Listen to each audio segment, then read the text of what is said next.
நீங்கள் எந்த நேரத்தில் எந்த தெய்வத்தை எப்படி அணுகிறீங்க அப்படின்றதான் ஒரு இது. அந்த தானம் பண்ணுறதுல தான் அவங்களுக்கு என்ன கைமாறு கிடைக்கும்ன்றது இயற்கைக்கு நம்ம செய்யும்போது இயற்கை நமக்கு சில விஷயங்களை கொடுக்குது. ஆபரண சேர்க்கைக்கு இது ஒரு நல்ல நாள்.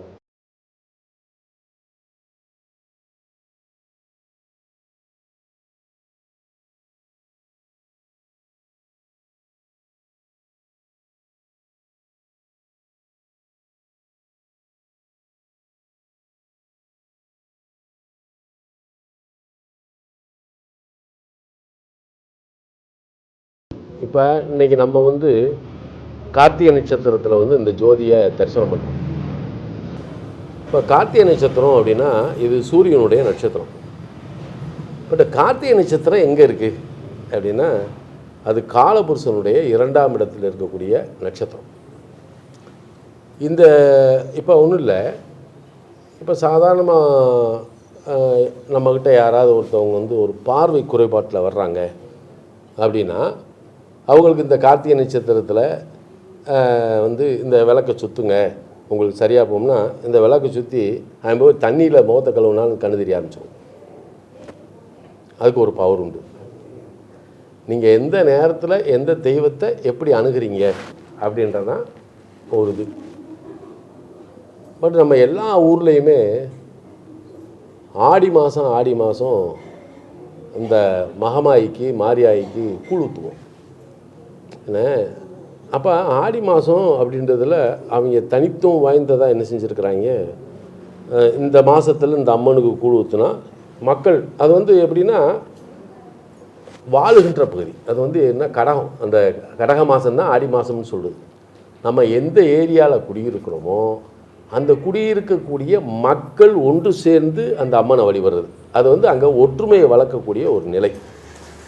ஆனால் அதே இதில் அந்த ஆடி மாதம் வரக்கூடிய கிருத்திகை நட்சத்திரத்தன்னைக்கு நாம் அந்த ஊரில் இருக்கக்கூடிய அந்த மகமாய்க்கு யாராவது வந்து ஒரு கல்யாணம் ஆகாத பிள்ளைக அப்படின்னா ஒரு பொட்டுத்தாலி இங்கே வச்சாங்கன்னு வைங்களேன், அவங்களுக்கு உடனே கல்யாணம் கூடிடும். அவன் ஜாதகத்துக்கு அப்பாற்பட்டு இது நடக்கும். அதே வீட்டில் பேச முடியாத பிள்ளைகள் இருக்காங்க அப்படின்னா எந்த ஒரு கார்த்திகை நட்சத்திரத்தை எடுத்துக்கலாம். மெயினாக எடுத்துக்கிட்டால் சித்திரை மாதம் வரக்கூடிய கார்த்திகை நட்சத்திரம், ஆடி மாதம் வரக்கூடிய கார்த்திகை நட்சத்திரம், இந்த ஆவணியில் வரக்கூடிய கார்த்திகை நட்சத்திரம், இதுக்கு வேல்யூபிள் ஜாஸ்தி. அப்போ நம்ம பேச முடியாத குழந்தைகளை ஒரு மாரியம்மன் கோயிலுக்கு கூட்டிகிட்டு போய் அந்த மாரியம்மனுக்கு வந்து ஒரு நெய்விளக்கேற்றி அந்த அம்மாவுக்கு கண்மலர் வாங்கி சாத்தி பழங்கள் நைவேத்தியம் பண்ணிட்டு வந்தோம்னா சரி, நடக்காத காரியம் நடக்கும், பேசாத பிள்ளை பேசும். அதேமாதிரி நம்ம என்னென்னமோ சொல்கிறோம். இப்போ வந்து நம்ம அட்சய திருதியை அதில் போயிட்டு நம்ம போய் நகை வாங்க போகிறோம், செய்கிறோம், வைக்கிறோம். பூராத்தையுமே இப்போ வந்து ஜுவல்லர்ஸுக்கு வந்து அதுதான் வியாபாரமாக கொடுத்துட்டாங்க. அது ஒரு வியாபார ரீதியான. ஆனால் அட்சய திருதியில் இருக்கக்கூடிய உண்மை என்னென்னா அதில் வந்து அவன் தானம் பண்ண சொல்கிறான், நிறைய தானம் பண்ணணும் அப்படின்னு அவங்க சொல்கிறாங்க. அந்த தானம் பண்ணுறதுல தான் அவங்களுக்கு என்ன கைமாறு கிடைக்கும்ன்றது இயற்கைக்கு நம்ம செய்யும்போது இயற்கை நமக்கு சில விஷயங்களை கொடுக்குது அப்படின்னு அதில் ஒரு ரகசியத்தை தான் வச்சுருக்கான். பட் ஏன்னா கிருத்திகை நட்சத்திரம் அப்படின்றது ரிஷபத்துக்குள்ளே இருக்கக்கூடிய ஒரு அற்புதமான நட்சத்திரம். இது நம்மளுடைய செல்வ செழிப்புக்கு உரிய நட்சத்திரம். செல்வ செழிப்புனா இப்போ ரோஹிணி நட்சத்திரத்தில் போய் ஒருத்தன் வீட்டுக்கு தேவையான அரிசி பருப்பு, காய்கறி, அரிசி பருப்பு ஜாமான், ஒரு அரிசி அவன் வாங்கி வீட்டில் போட்டானே போகும், அவன் ஜென்மத்துக்கு அவன் வீட்டில் வந்து பஞ்சமே வராது, நிறைஞ்சிக்கிட்டே இருக்கும். அது ஒரு அற்புதமான இடம். அதே மாதிரி தான் இந்த கார்த்திகை நட்சத்திரம். இந்த சூரியனுக்குரிய நட்சத்திரம் எதுனா கார்த்திகை, உத்திரம், உத்திராடம், இந்த 3 நட்சத்திரம். இந்த 3 நட்சத்திரத்தை வந்து சரியாக பயன்படுத்த தெரிஞ்சிட்டாங்க அப்படின்னா நமக்கு ஒரு பிரச்சனையுமே இல்லை. இதுக்குள்ளே சாதாரணமாக ஒரு இப்போ கார்த்திகை நட்சத்திரத்தில் போய் ஒரு ஒரு வீட்டில் ஒரு கல்யாணம் ஆகாத பொண்ணு இருக்குது, நம்ம வந்து ஒரு அரைக்கா பவுனில் ஒரு பொட்டுத்தாலி செஞ்சு அழகாக தேங்காய் பழம் மாலை அதை ஒரு கயத்தில் கோத்து இப்போ நம்ம ஏரியாவில் இருக்கக்கூடிய அம்மனுக்கும் செய்யலாம், அல்லது மாரியம்மனுக்கும் செய்யலாம். இப்போ இந்த பொட்டுத்தாலியை செஞ்சு கட்டிட்டு வந்துட்டோம்னா கல்யாணம் ஆட்டோமேட்டிக்காக நடக்கும். அதுக்கு அவ்வளோ பெரிய சக்தி உண்டு. அதை விட உத்திர நட்சத்திரத்தில் போய் சாதாரண ஒரு குண்டு பித்து தங்கத்தை வாங்கி வீட்டில் கொண்டு வந்து வச்சிட்டோன்னு வைங்க, அவங்க வீட்டுக்குள்ளே தங்கம் பெருக ஆரம்பிச்சிடும். எப்படிப்பட்ட ஒரு குடும்பத்துலேயும் நான் நிறைய இந்த வர்றவங்கள்ட்ட அந்த சில பேர்கிட்ட எல்லாம் கூப்பிட்டு சொல்லுவேன், வியாழக்கிழமையும் அசுபதி நட்சத்திரமும் சேரக்கூடிய நாள் அப்படின்னு ஒரு நாள் இருக்குது. அந்த வியாழனும் அசுபதியும் சேர்ந்துச்சு அப்படின்னா அந்த இடத்துல நான் சொல்லுவேன், ஒரு கர்ச்சிப்பாவது புதுசு வாங்கி வச்சுக்கூடா, அல்லது ஒரு பனியனை புதுசு, ட்ரெஸ்ஸே எடுக்க முடியாத ஒரு சூழலில் இருந்தால் கூட ஒரு கர்ச்சிப்பு வாங்கி புதுசாக ஒன்று வாங்கு, இல்லை ஒரு ட்ரெஸ்ஸு புது ட்ரெஸ் போடு, அல்லது ஒரு பனியனாவது புதுசு எடுத்து போட்டுக்கோ. அதை அந்த வியாழக்கிழமையும் அசுபதியும் கூடுற நாளில் ஒரு புதுசு வாங்கி போட்டான்னா அதுக்கப்புறம் அவன் வீட்டில் பார்த்திங்கன்னா சரி ஒரு வித மாற்றங்கள். அந்த மாற்றங்கள் என்ன, அவங்களுக்கு கஷ்டம் விலகி அவங்க வீட்டுக்குள்ளே ஒரு விதமான நல்ல ஒரு நிலை உள்ளே போந்து. இதை செல்வ செழிப்புன்னு சொல்லலாம், வாழ்க்கை முன்னேற்றம்னு சொல்லலாம், இல்லை தரித்திர விலகுதுன்னு சொல்லலாம். இந்த வார்த்தை பயன்படுத்தக்கூடாதுன்னா அவங்க வாழ்க்கையில். பட் கார்த்திகை நட்சத்திரம் இன்றைக்கெல்லாம் அற்புதமான நட்சத்திரம். இந்த கார்த்திகை நட்சத்திரத்தில் இன்றைக்கி நம்ம இந்த ஜோதி பார்க்குறோம். இது ஒரு வளமையான நிலையை கொடுக்கக்கூடிய ஜோதி. எப்படின்னா இன்றைக்கி நம்ம அந்த ஜோதியை வழிபடும்போது நம்ம வாழ்க்கையில் பொருளாதார ரீதியான முன்னேற்றங்கள் அப்படின்றது ரொம்ப ரொம்ப நல்லாயிருக்கும். பொருளாதாரம் வா ஏன்னா பொருளாதாரம் அப்படின்ற நிலை இதில் இருக்கும். அதே மாதிரி தான் நிமித்தத்தை பாருங்கள், ஒரு இவங்களுக்கு பேர் என்ன பேர், அவன் பிரபு, அவன் செய்கிற வேலை. இப்போ இது இந்த விஷயம் இது நிறைய ஒரு விஷயம் இருக்குது. இந்த கார்த்திகை நட்சத்திரத்தில் போய் சப்போஸ் ஒருத்தவங்க சொந்த வீடு இல்லை, ஒரு வண்டி வாங்கணும்னு ஆசைப்பட்றான், அவன் போய் இந்த கார்த்திகை நட்சத்திரத்தில் போய் இடமெல்லாம் பெருசாக வாங்க வேண்டாம், அவன் ஒரு தெய்வத்திட்ட ஒரு வேண்டுகோளை வைக்கணும். நீங்கள் கேட்டால் தானே கிடைக்கும். நீங்கள் பசி இல்லாமல் சாப்பிட்றீங்களா? பசிச்சா தான் சாப்பிட முடியும் இல்லையா? அப்போ உங்களுக்கு தான் பசி இருக்கணும். நீங்கள் தான் போய் சுவாமிகிட்ட என்ன செய்யணும், கேட்கணும். ஆனால் இந்த நட்சத்திரத்தில் இந்த இடத்துல இப்படி கேட்டிங்கன்னா இந்த வேலை நடக்கும்ன்றது. அப்போ கார்த்திகை நட்சத்திரத்துலலாம் ஒருத்தன் சாதாரணமாக போய் எனக்கு ஒரு சொந்த வீடு வேணும் செய்யணும்னா இதுக்கு இன்னும் ஒரு இது இருக்குது. இப்போ என்ன, நான் அதை மையப்படுத்திக்கிட்டே வருவேன். ஏன் அப்படின்னா நம்ம எல்லாத்துக்கும் ஆசைப்படலாம், தப்பெல்லாம் கிடையாது. ஏன்னா அதாவது எங்கள் குருநாதர் தான் சொல்லுவார், என்ன சொல்லுவார்னா, ஆடும் இயந்திரம் அரை சுற்று சுற்றுமுன் ஓடும் எண்ணமோ 1 கோடி மைல் அப்படின்னாரு. எப்படி பாருங்க, ஆடும் இயந்திரம் அரை சுற்று சுற்றுமுன் ஓடும் எண்ணமும் 1 கோடி மைல். அப்போ நம்ம எண்ணத்துக்கு ஒளியை விட நம்மளுடைய எண்ணங்களுக்கு வேகம் ஜாஸ்தி. அப்போ நம்ம மனசுக்குள்ளே 1008 சிந்தனைகள் இருக்கும் நமக்கு வேண்டியது. ஆனால் எப்பயுமே நெகட்டிவ் தாட்ஸை மட்டும் வளர்த்துக்கலை. இப்போ ஒரு ஹோட்டலில் வேலை செய்கிறான், அவன் ஹோட்டலில் அவன் டேபிள் கிளீனராக இருக்கலாம், சப்ளையராக இருக்கலாம், அவனுக்கு டெய்லி சம்பளம் ஒரு 1000 ரூபாய் இருக்கலாம் வச்சுக்கிடுவான். ஆனால் அவன் என்ன செய்கிறான், கோடம்பாக்கத்துக்குள்ள போகும்போது இதே மாதிரி ஒரு வீடு நம்ம கட்டணும் யோசிக்கிறான், அவன் மனசுக்குள்ளே வருது. ஆனால் ஒரு வீட்டை பார்த்த உடனே அவன் என்ன செய்கிறான், இப்படி ஒரு வீடு கட்டினா நல்லா இருக்கும்ல. அந்த நேரத்தில் அவன் நெகட்டிவை போடலை. அவன் என்ன சொல்லிட்டு போகிறான், என்ன நினைக்கிறான், இது மாதிரி ஒரு வீடு கட்டினா நல்லா இருக்கும்ல. மகிழ்ச்சியாக ஒரு விண்ணப்பத்தை இந்த பிரபஞ்சத்தில் வைக்கிறான். இதெல்லாம் கட்டுறதா நம்மளால் முடியுமா, நெகட்டிவாக போட்டான்னா அந்த இடத்துல வேலை செய்யாது. அங்கே அவ்வளோதான் சூட்சுமம். என்ன கட்டுவோம் முடிஞ்சு.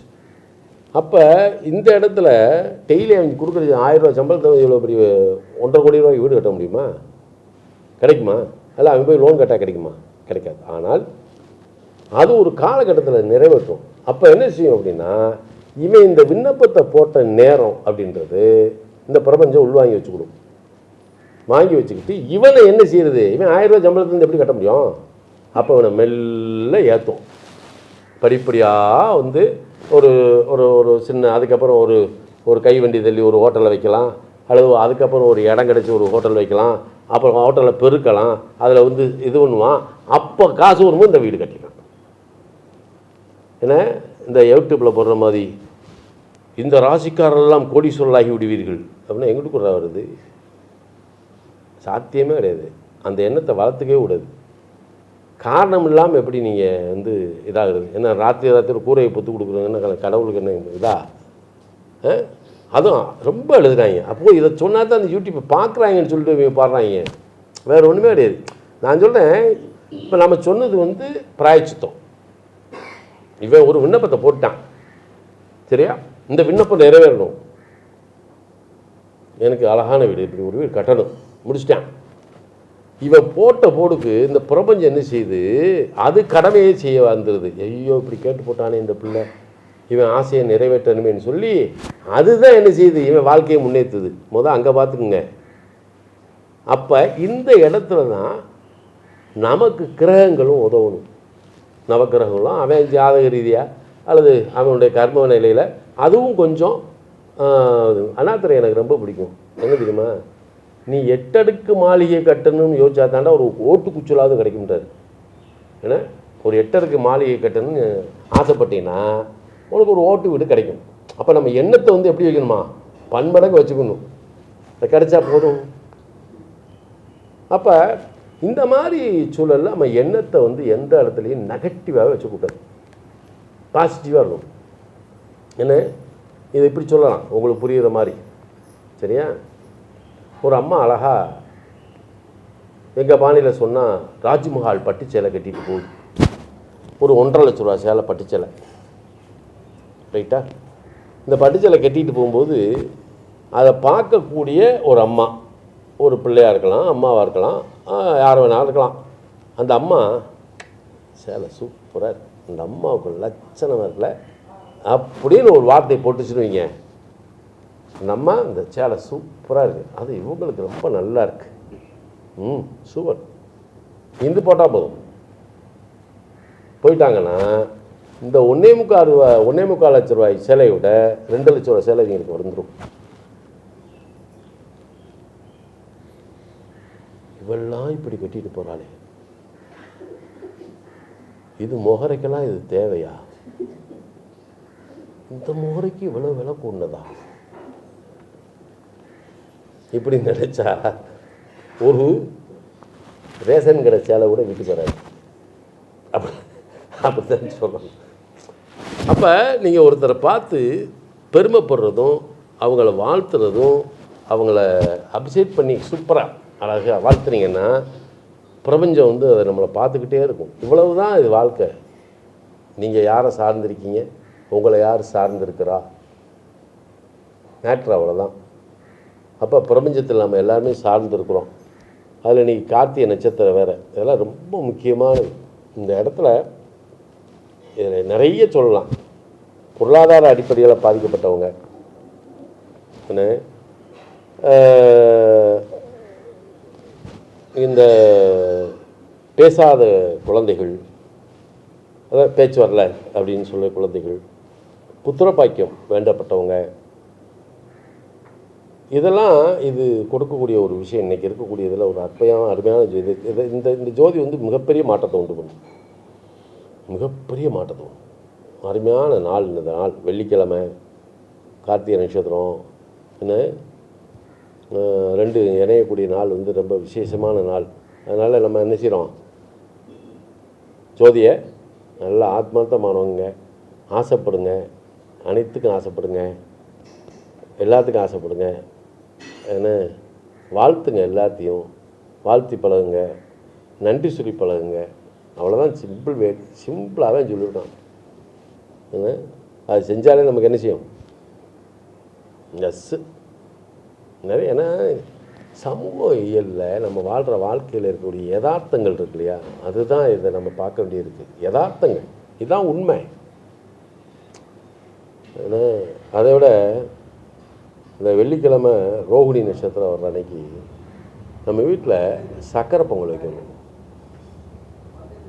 சக்கரை பொங்கல் வச்சு நம்ம வீட்டில் இருக்க தெய்வத்துக்கு நல்லா, இது கூட நான் ஒரு இந்த யூடியூப்பில் சொல்கிறேன், உத்திரட்டாய நட்சத்திரத்தை அன்றைக்கி வேப்பெண்ணெயில் விளக்கு போடணும், மறுநாள் இழுப்பெண்ணெய், அதுக்கடுத்து விளக்கெண்ணெய், அதுக்கடுத்து நெய், அதுக்கடுத்து தேங்காய் எண்ணெய், 6ஆவது நாள் எல்லாத்தையும் விளக்கு போட்டு கொஞ்சம் சக்கரை பொங்கல் வச்சு நல்ல தாம்பாளத்தட்டில் வச்சு 2 வாழைப்பழம் அருகம்புல் வச்சு அந்த நம்ம வீட்டில் நைவேத்தியம் பண்ணி பசுவுக்கு வச்சாச்சுன்னா போதும். இது சர்வ சாபம், சர்வ தோஷம், சர்வ இதையும் குறையும் நீக்குது. சாபத்தையும் தோஷத்தையும் நீக்கக்கூடிய ஒரு வல்லமை வந்து அதுக்குள்ளே உண்டு. நீங்கள் பசுமாட்டில் நீங்கள் கோயிலுக்கு போய் நம்ம சுற்றிட்டு வரும், அத்தனை தெய்வங்களும் இருக்கக்கூடிய இது எதுனா பசுமாடு தான். அது ஒரு சுற்றினாலே போதும் இல்லையா? ஆனால் வாங்க, இது வந்து வாங்கினாச்சு. இது வந்து எப்படி அப்படின்னா, இது நவக்கிரக ஜோதி. இது வந்து ஐயா கொடுத்தது, வளநாட்டு ஐயா கொடுத்தது. இது வந்து ஒரு சிதம்பர சக்கரா. இந்த சக்கரத்தை இன்றைக்கி இந்த ஜோதியை சுற்றுங்க. இதுக்குள்ளே எல்லா விதமானது இருக்குது. இது நவக்கிரக மண்டலம் பேர். நவக்கிரகம், வானமண்டலம், பிரபஞ்சமே இதான். நீங்கள் இதை சுற்றுனீங்கன்னா சரி, கேலக்ஸி சுற்றுன மாதிரி. நீங்கள் எப்படி முருகன் போய் மயில் வாரத்தை சுற்றும்போது தாய் தப்பனை சுற்றி வாங்கிட்டார் பற்றியெல்லாம் விநாயகர், அது மாதிரி இதை சுற்றுனீங்கன்னா சரி, சகலமும் நமக்கு இதாகிடும். பிரபஞ்சம் இதுக்குள்ளே இருக்குது. பிரபஞ்சம் இவ்வளவுக்குள்ளே கொண்டு வந்தாச்சு. கடவுள் நமக்கு ஒரு பெரிய கருணையை வளநாட்டார் மூலமாக கொடுத்துருக்காரு. அது காஞ்சி பெரியவருடைய அனுக்கிரகத்தோடு இங்கே கிடைக்குது. நல்லா இது பண்ணுங்கள், உங்கள் பிரார்த்தனை நல்லா வைங்க. சகலமும் நமக்கு நல்ல நன்மைகளை வந்து ஒவ்வொரு நாளும் நீங்கள் இந்த தெய்வத்தை வணங்க, உங்களுக்கு வாழ்க்கை நல்லா இருக்கும்னு சொன்னால் பரவாயில்ல. அமதானந்தமி அதான் சொன்னாங்க. அமதானந்தமிகிட்ட நான் அப்போ கேட்டேன், எப்போ அந்த அம்மாவோட நான் 87 88 அம்மாட்ட இருந்தப்போ அம்மாட்ட ஒரு வார்த்தை கேட்டேன். நான் கேட்ட வாழ்க்கை தான், ஒரு மகானால், அதாவது மகான்களால் மனித வாழ்க்கையை விதியை மாற்ற முடியுமா? ஒரே கேள்வி தான் கேட்டேன். ஒரு நிமிஷம் முடியும். இந்த வியாழக்கிழமை இந்த பாவ தரிசனத்தில் ஸ்டேஜில் வந்து இருக்கும். அதுக்கு முன்னாடி குடிலில் வந்து உட்காந்துருக்கும். குடிலில் வந்து உட்காந்து வர்றவங்களுக்கு பூரா அருள் அது ஆசீர்வாதம் பண்ணும். அப்போ தான் கேட்டேன், சிரிச்சுக்கிட்டே கேட்டேன், ஏம்மா ஒரு மனிதனோட விதியை வந்து மகான்களால் மாற்ற முடியுமாம்மா அப்படின்னு கேட்டேன். இந்த அம்மா சொச்சு திரும்ப நான் சொன்னோன்னு பதிலே சொல்லலை. ஆனால் அவங்க புத்தகத்தில் அருமையான ஒரு விஷயத்தை சொன்னாங்க. ஒரு மகான்களால் ஒரு மகான்களால் எல்லாத்தையும் இழுத்தமாக ஆகிப்போம். ஒரு மகானால் மனிதனுடைய விதியை மாற்ற முடியுமா கேள்வி போட்டு கீழே எழுதினாங்க. அம்மா செய்கிறது பக்தியைத்தான் கொடுக்குறேன். பக்தி ஒரு மனிதனுக்கு ஒழுக்கத்தை கொடுக்கும், ஒழுக்கம் ஒரு மனிதனுக்கு உயர்வை கொடுக்கும். நான் கொடுக்குறது பக்தி தான். ஒரே வார்த்தையில் முடிச்சிருச்சு. உண்மையில் உயர்ந்த கருத்து அதெல்லாம் யாருமே சொல்லலை. பூரா இந்த கேள்வியை நான் எல்லா மகான்கிட்ட கேட்டேன். நான் சந்தித்த அத்தனை மகான்கள்கிட்ட கேட்டேன். அவங்களுக்கு பதிலும் இல்லை, அவங்களுக்கு பதிலும் தெரியலை. அப்படி நான் கேட்டு அவங்க தேவையில்லாத ஒரு விஷயத்தை சொன்னோன்னே நான் அந்த மகான், அதாவது மகான் சொல்லக்கூடியவங்க தான் அவங்க மகான் கிடையாது, அப்படியே வெளியேறிட்டாங்க. இதுக்கு இவங்கெல்லாம் அந்த இதுக்கு இன்னும் வரல அப்படின்னு வெளியே போயிட்டேன். பெரிய ஆளுன்னு சொல்லக்கூடியவரே நான் வந்து எங்கள் தாத்தா வீட்டில் அவரை கூப்பிட்டு அழகாக பாத பூஜை பண்ணி கொண்டு போய் வச்சு அப்படி பண்ணி இப்படி பண்ணி எல்லாம் உட்கார வச்சுருந்தாங்க. நான் கேட்டேன் அவர்கிட்ட, அவர் என்கிட்ட எங்கள் தாத்தா முதலே சொல்லிவிட்டார், அதிக பரிசு தானே எதுவும் கேட்காதானாரு. ஆனால் நான் வாய் சும்மா இல்லை. சாமி எனக்கு ஒரு விண்ணப்பம் அப்படின்னு சொல்லுங்க அப்படின்னாரு. ஒரு மகான் ஒரு மனிதனுடைய விதியை மாற்ற முடியுமா அப்படின்னோடனே அவர் ஏகப்பட்டது பேச ஆரம்பிச்சிட்டார். எங்கள் தாத்தா பார்த்து ஒரு சிரித்தேன். சாரி வரவா தேராது. அம்மாவாலியா அம்மா ஒருத்தவங்க தான் அதுக்கு சரியான பதில் சொல்லுவாங்க. ஆனால் அதுக்கப்புறம் வந்து இப்போ இவங்களால் என்ன செய்ய முடிஞ்சிச்சு? இவங்களுடைய அற்புதங்கள் நீங்கள் நிறைய படிச்சிருப்பீங்க. யார் மகாபெரியவருடைய அற்புதங்களை பூரா நீங்கள் வந்து இப்போ கேட்குறது, பார்க்குறது, படிக்கிறது எல்லாமே நம்ம பெரியவாளுடைய அற்புதங்கள் தான். இவங்களுக்கு மட்டும் இது எது சாத்தியமாகுது? ஒரு இதெல்லாம் படித்து ரொம்ப ஆச்சரியமாகி போச்சு. ஒரு சுமங்கலி பூஜை நடந்துக்கிட்டு இருக்கு மடத்தில். எல்லா பெண்களும் சுமங்கலி பூஜை பண்ணுறதுக்கு எல்லாம் ரெடியாக இருக்கிறாங்க. அப்போது ஒரு அம்மணி பொட்டும் இல்லாமல் பூவும் இல்லாமல் ஒரு கொஞ்சம் வயசு பிள்ளை உள்ளே வருது. இவங்களை பார்த்தோன்னே அது விலகிக்குது. இந்த இடத்துல நம்ம போய் நிற்கக்கூடாது அப்படின்னு அது விலகுது. ஆனால் அவருடைய ஞான திசையில் என்ன செய்கிறாரு, அவளை கூப்பிடு அப்படின்னு சொல்லி கூப்பிட்டு அங்கேயே சுத்தப்படுத்தி சொல்லி அவங்கள குளிச்சுட்டு வர சொல்லி மடியோட பூ குங்குமம் வைக்க சொல்லுது அப்படின்னு சொன்னால் அந்த அம்மா பதறுது அப்படின்னு சொல்லி சுமங்கல் பெண்களோட சேர்த்து உன் புருஷன் வருவேன் உயிரோட தான் இருக்கான்னு. இது எப்படி சாத்தியம்? இதெல்லாம் எனக்கு அப்படியே புல்லரிக்குது. அவர் செய்ததெல்லாம் பெரிய பெரிய விஷயங்கள். இன்றைக்கி சின்ன சின்ன விஷயங்கள் கூட நான் அவர்கிட்ட ஒரு விண்ணப்பம் போட்டுக்கிட்டு தான் போவேன். ஏன் ஒன்றும் கிடையாது, உப்பு சப்பலாக பூ வாங்க போகும்போது அவர் சொல்லிட்டு தான் போவேன், எனக்கு நல்ல பூ வாங்கி கொடுங்க ஐயா அப்படின்னு. வாரம் பூ மொத்தமாக வாங்குவேன். அங்கே மார்க்கெட்டுக்கு போகும்போது அந்த பூ எனக்கு நல்லா இருக்கணும் அப்படின்னு அவர்கிட்ட சொல்லிட்டு போவேன். எனக்கு அப்படி பூ தான் கிடைக்கும். அப்போ இவங்க வேறு, இவங்களுடைய சந்நியாசம் வேறு, இவங்களுடைய துறவனம் வேறு. நீங்கள் எப்பயுமே நம்ம சிருங்கேரி பாரதித்த சுவாமிகள், பிதரஸ்தே பாரதி சுவாமிகள்லாம் வந்திருக்காங்க. அவங்களெலாம் வந்தாங்க, விசிட் பண்ணுறாங்கன்னா விடாதீங்க, போய் நமஸ்காரம் பண்ணுங்க. அவங்ககிட்ட ஒன்றும் வாக்குக்கெல்லாம் வாங்கணுன்ற அவசியம்லாம் நமக்கு கிடையவே கிடையாது. பார்த்தாலே போதும், பார்த்தாலே அவங்கள பார்த்து நமஸ்காரம் பண்ணாலே போதும். அவங்க பார்க்கணுன்ற அவசியமே வேண்டாம். அப்படி நமஸ்காரம் பண்ணி போகிறாங்க. அதெல்லாம் நமக்கு கிடைக்காது. இந்த ஜென்மத்தில் இவங்கெல்லாம் பார்க்குறோம், செய்கிறோம், வைக்கிறோம். அவங்களாம் ஒரு தனி இது.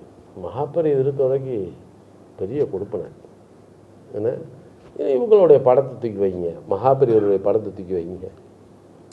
அதில் ஒரு ஒரு ஒரு சூசமாக சொல்லணும்னா, அனுச நட்சத்திரத்தன்னைக்கு ஐயா இன்றைக்கும் பூஜை நடக்கும். மடத்துலேயும் நடக்குது. காஞ்சி மடத்தில் காஞ்சி மடம் எங்கெங்கே இருக்கோ அங்கெல்லாம் சுவாமிகளுக்கு அனுச நட்சத்திரத்துக்கு அபிஷேக ஆராதனைலாம் பண்ணுறாங்க. நம்ம வீட்டில் ஒரு சின்ன படத்தை வச்சு இந்த மாதிரி ஒரு விளக்கை போட்டு, ஏன்னா நம்மகிட்ட ஒன்றுமே இல்லைனாலும் ஒரு கிறிஸ்மஸ் பழம், அதுவுமே இல்லாட்டா சரி, நம்ம ஆக்கிற அன்னத்தில் ஒரு கிண்ணம், அவ்வளோதான் தூக்கி வச்சுட்டு அன்னைக்கு என்ன செய்யணும்னா, அனுச நட்சத்திரத்தை அன்னைக்கு கனகதாரா ஸ்தோத்திரம் பாடணும். கனகதாரா ஸ்தோத்திரம் அப்படி பாட ஆரம்பிங்க. உங்களுக்குள்ளே என்ன நடக்குது அப்படின்றத நீங்கள் என்கிட்ட சொல்லுங்க. ஒரு மிராக்கிளே நடக்கும். கனகதார ஸ்தோத்திரம் அது அதாவது சங்கரர் ஒரு பிச்சை இருக்க போகிற வீட்டில் எதுவுமே இல்லாத இடத்துல பூசணபுத்தை நெல்லிக்காய் ஊர்வாயை கூட கொண்டு போடலான்னு அந்த அம்மா எடுத்துகிட்டு வந்தது பார்க்கும்போது தான் இவ்வளோ உள்ளம் படைத்தவளுக்கு இவ்வளோ வறுமை தேவையா அப்படின்னு சொல்லி சங்கரர் பாடினது தான் கனகதார ஸ்தோத்திரம் இல்லையா? பொன்மலை அதை இவர் கண்ணாசன் அதை பிரிச்சிருப்பார் அழகா. இங்கே இது என்னென்னா, அங்கம் ஹரே புலக பூசணமாச்சரைந்தினி புருகாங்க நேவ மூலா பர்ணம் தமாலம் அங்கி குருதாயுளு உபுதி ரபாங்க லீலா மாங்கல்யத்தாஸ்து மோமங்கல தேவதாயா அப்படின்னு இந்த ஃபர்ஸ்ட் சென்ஸாக இப்படி போகும். இது கண்ணாசன் மாலவன் மார்பில் நிற்கும் மங்கள கமல செல்வி அப்படின்னு சொல்லி இவர் ஆரம்பிப்பார். ரெண்டுக்குமே எஃபெக்ட் இருக்குது.